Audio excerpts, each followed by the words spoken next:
महोदय, आज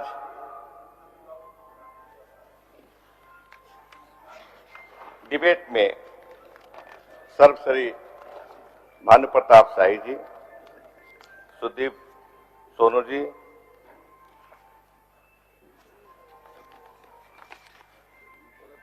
आदरणीय सीपी सिंह जी,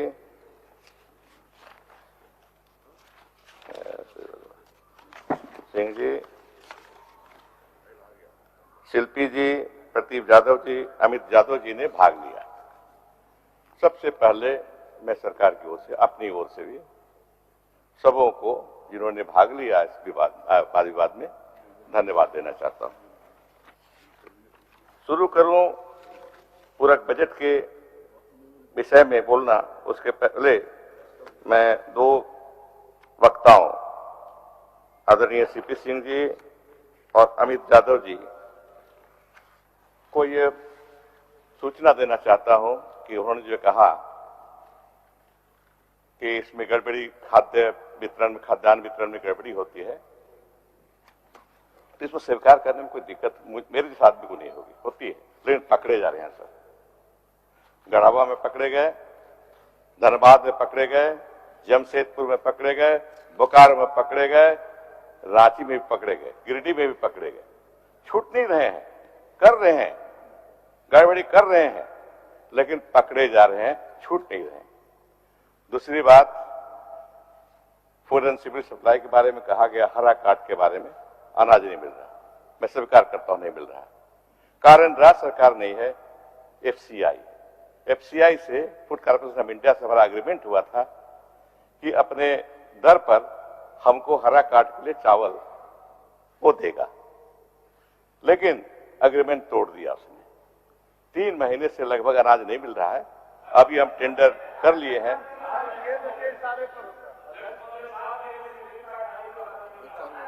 भाई आपको बताना ना, आपने प्रश्न उठाया तो बताना जरूरी है हमको।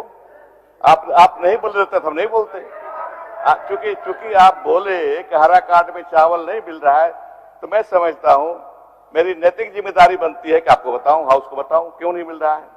लेकिन हम टेंडर किया, अलग से खरीद रहे हैं, हाँ, तो अलग से खरीद रहे हैं और हम बकाया भी देंगे और फिर आगे भेज देंगे, ये मैं बताना चाहता हूं। महोदय,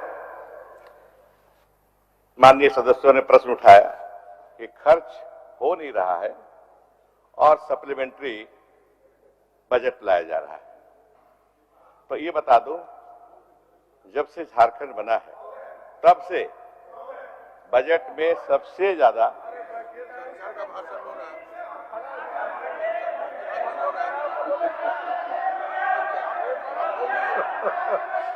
जाना है जाएगा। आप बजट का आप बाहर का रास्ता कहाँ पकड़ रहा है? माननीय सदस्य, बाहर का रास्ता आप काहे बाहर का रास्ता पकड़ रहा है? काहे बाहर का रास्ता पकड़ रहा है? माननीय सदस्य बाहर का रास्ता मत पकड़िए। चलिए माननीय मंत्री जी, अपने बातों को जारी रखें अपने बातों को। महोदय, बराबर ये बात उठती है कि बजट पास हो गया, इसके बाद भी पूरक बजट आता है, क्यों? तो पहले तो हमको समझना पड़ेगा बजट है क्या। बजट 2 तरह के होते हैं महोदय, एक फिक्स निर्धारित और दूसरा फ्लेक्सिबल। हमारे संविधान ने फ्लेक्सिबल बजट अपनाया है। साल में एक बार हम करते हैं, बजट बनाते हैं, लेकिन बीच में अगर जरूरत पड़ी तो पूरक बजट मांग करके हम उसको पूरा करते हैं, जहां जहां जिस विभाग में जो जरूरत पड़ी। तो फ्लेक्सिबल बजट है, इसीलिए ये कहना नहीं है कि क्यों लाया जा रहा है, खर्चा नहीं। खर्चा 49% सबसे ज्यादा अभी तक झारखंड में बजट का इस पीरियड में दिसंबर तक में अगर खर्च हुआ तो इस बार हुआ है 49%। अब क्यों खर्च बढ़ा, क्यों मांग हो रहा है, सप्लीमेंट्री क्यों लाना जा रहा है, हम थोड़ा बताएंगे, संक्षेप में बताएंगे, ताकि यहाँ नहीं भी है वो सुने और आपका रिकॉर्ड में जाए। महोदय,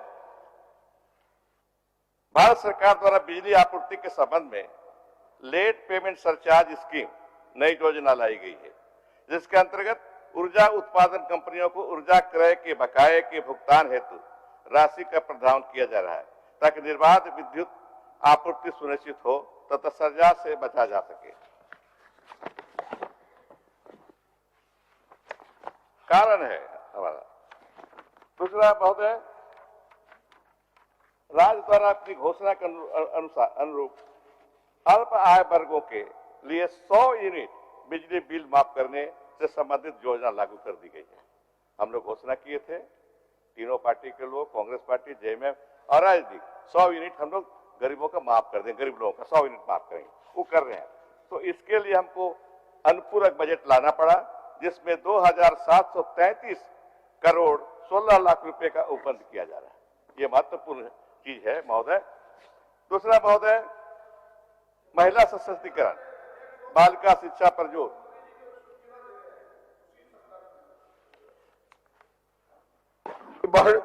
बड़ी खूबसूरत योजना अध्यक्ष महोदय, गरीबों को राहत देने वाली योजना 100 यूनिट बिजली माफी।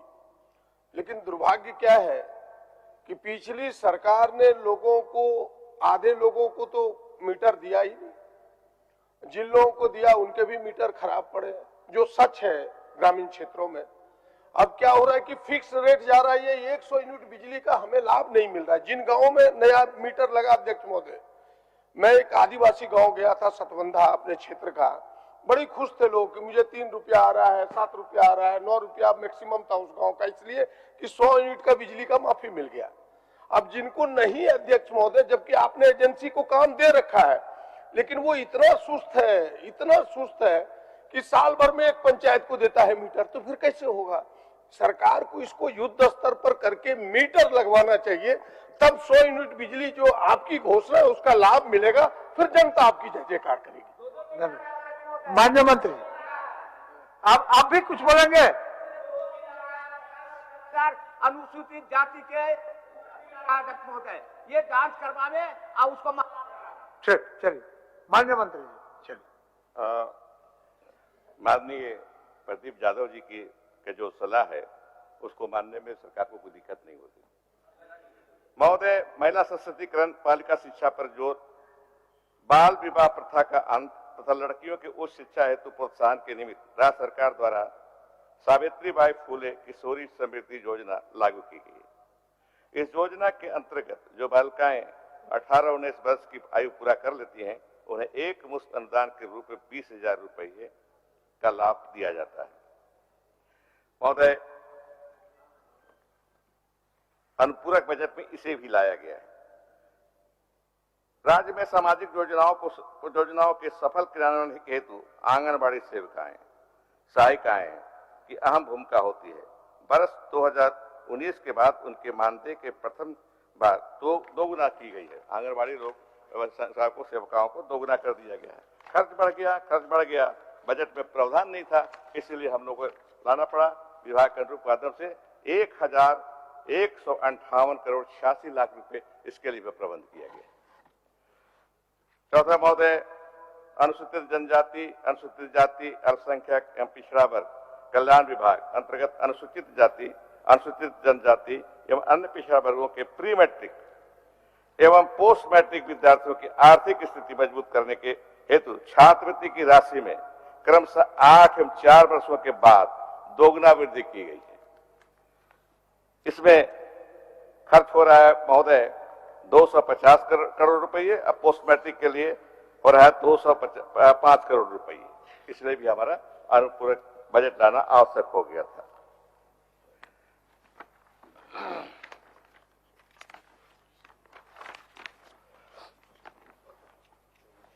पशुपालन एवं सहकारिता विभाग के हेतु इस अनुपूरक बजट में लगभग 596 करोड़ 12 लाख रुपए का उपबंध किया जा रहा है, जिससे राज्य उद्यान विकास योजना, स्वचालित वर्षा मापक, आधारभूत संरचनाओं की स्थापना एवं सुदृढ़ीकरण तथा ग्रामीण कृषि हाट का निर्माण, पशु क्षत प्रसवों के सुदृढ़ीकरण, फसल बीमा योजना अंतर्गत प्रीमियम सब्सिडी एवं अन्य व्यय का किसानों के फसल की क्षतिपूर्ति हेतु अनुदान सहित स्थापना आदि मदों में राशि का उपलब्ध किया जा रहा है।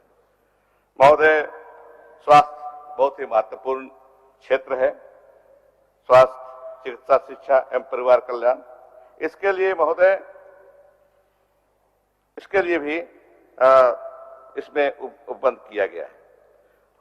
महोदय, ग्रामीण अर्थव्यवस्था के सुदृढ़ीकरण हेतु मजबूत ग्रामीण सड़कों की आवश्यकता होती है। इस अवधारणा के साथ 5 से 10 वर्ष पूर्व निर्मित किंतु वर्तमान में जीर्ण शीर्ण ग्रामीण सड़कों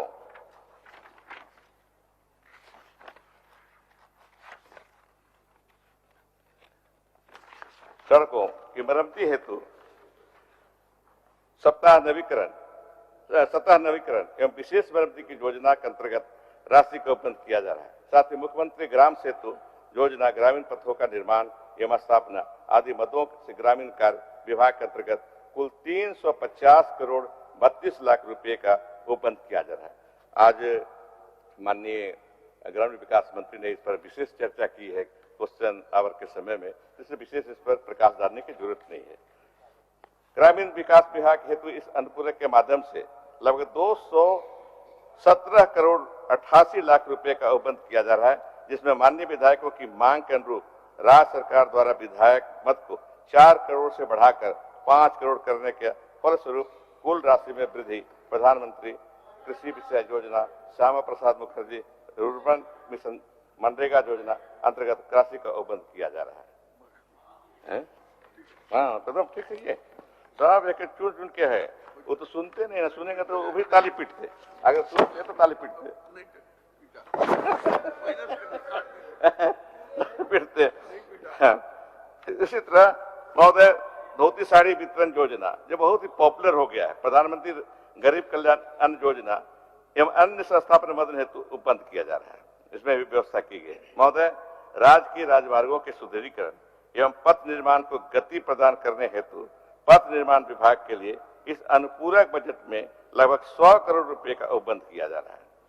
भवन निर्माण हेतु इस अनुपूरक बजट में लगभग 80 करोड़ 50 लाख रुपए का उपबंध किया जा रहा है, जिसमें झारखंड उच्च न्यायालय एवं झारखंड भवन, नई दिल्ली की अवशेष निर्माण कार्यों को पूरा करने तथा गढ़वा एवं देवघर में नए समाहरणालय भवन का निर्माण हेतु उपबंध किया जा रहा है। अध्यक्ष महोदय, उपरोक्त विभागों के अतिरिक्त इस अनुपूरक बजट में अन्य विभागों के लिए लगभग 1299 करोड़ 54 लाख रुपए का उपबंध किया गया है।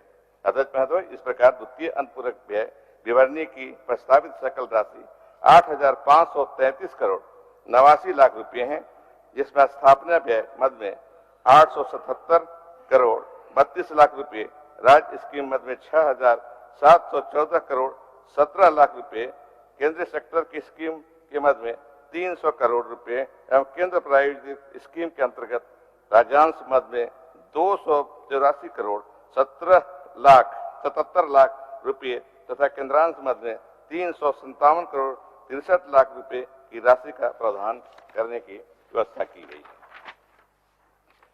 है। स्थापना व्यय मद अंतर्गत प्रस्तावित राशि में 20 करोड़ 72 लाख रुपए चार्ज व्यय से संबंधित है।